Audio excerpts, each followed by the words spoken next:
Hello everyone and welcome back to our channel. जैसे कि आप सब जानते हैं कि इलेक्शन सीजन चल रहा है, इसलिए हम आपके लिए लेकर आए हैं हाउ टू पॉलिटिक्स, जिसमें हम कॉम्प्लेक्स पॉलिटिकल कंसेप्ट्स को आसान भाषा में आप लोगों को समझाएंगे। हमारा आज का टॉपिक है मॉडल कोड ऑफ कंडक्ट, जिसे हिंदी में कहते हैं आदर्श आचार संहिता। जैसे कि हम सब जानते हैं कि फ्री एंड फेयर इलेक्शंस किसी भी डेमोक्रेसी का स्टेपिंग स्टोन है।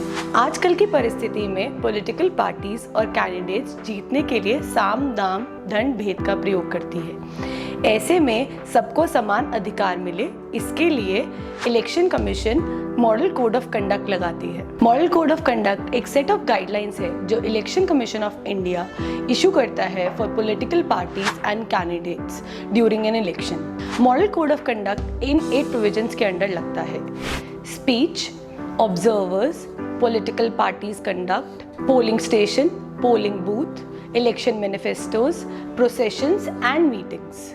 मॉडल कोड ऑफ कंडक्ट उस दिन से लागू होता है जिस दिन इलेक्शन कमीशन इलेक्शंस की डेट अनाउंस करती है और उस दिन तक लागू रहता है जब तक इलेक्शंस के रिजल्ट नहीं आ जाते। मॉडल कोड ऑफ कंडक्ट सबसे पहले केरला के विधानसभा इलेक्शंस इन 1960 में लगा था।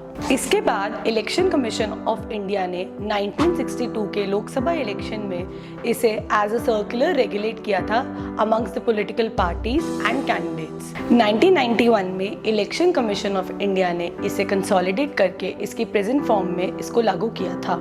आइए अब जानते हैं मॉडल कोड ऑफ कंडक्ट के कुछ इंपॉर्टेंट गाइडलाइंस के बारे में। कोई भी पॉलिटिकल पार्टी या कैंडिडेट ऐसी किसी भी एक्टिविटी में इन्वॉल्व नहीं हो सकती जिससे किसी भी जाति, समुदाय और धर्म के लोगों की आपस में टकराव हो। पॉलिटिकल पार्टी और कैंडिडेट को अगर ऑपोजिशन को क्रिटिसाइज करना है तो वो उनकी पॉलिसीज, प्रोग्राम्स और पास रिकॉर्ड को लेकर क्रिटिसाइज कर सकते हैं, ना कि उनकी कोई भी पर्सनल लाइफ को लेकर या कोई भी ऐसा अनवेरिफाइड फैक्ट जिससे उनको क्षति हो सके। कोई भी पॉलिटिकल पार्टी या कैंडिडेट जाति या संप्रदाय के नाम पर वोट नहीं मांग सकती। मंदिर, मस्जिद, गिरजाघर और अन्य धार्मिक स्थलों का प्रयोग चुनाव प्रचार के मंच के रूप में नहीं किया जा सकता। कोई भी पॉलिटिकल पार्टी या कैंडिडेट उन सब गतिविधियों से दूर रहे जो रिप्रेजेंटेशन एक्ट के अंडर करप्ट प्रैक्टिसेस मानी जाती हैं, जैसे वोटर्स को घूस देना, वोटर को इम्पर्सनेट करके उसका वोट डालना, पोलिंग स्टेशन के 100 मीटर के दायरे के बीच में चुनाव प्रचार करना और साइलेंट पीरियड के दौरान कोई भी public meeting conduct. Ruling party model code of conduct के दौरान कोई भी प्रोजेक्ट इनॉग्रेट नहीं कर सकती और ना ही किसी प्रकार की पब्लिक रिक्रूटमेंट कर सकती है। पॉलिटिकल पार्टीज या मिनिस्टर्स इलेक्शन कैंपेनिंग को अपनी ऑफिशियल विजिट्स के साथ नहीं कर सकते, ना ही वे कोई भी पब्लिक व्हीकल या पर्सोनल का प्रयोग कर सकते हैं। जब भी कोई रैली या पब्लिक मीटिंग होनी है उसके लिए लोकल अथॉरिटीज़ की परमिशन लेना ज़रूरी है।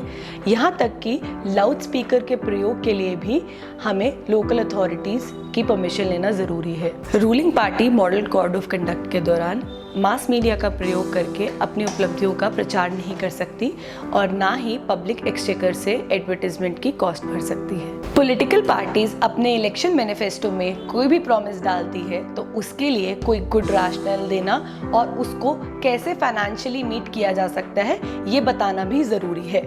ये थी मॉडल कोड ऑफ कंडक्ट से जुड़ी जानकारी।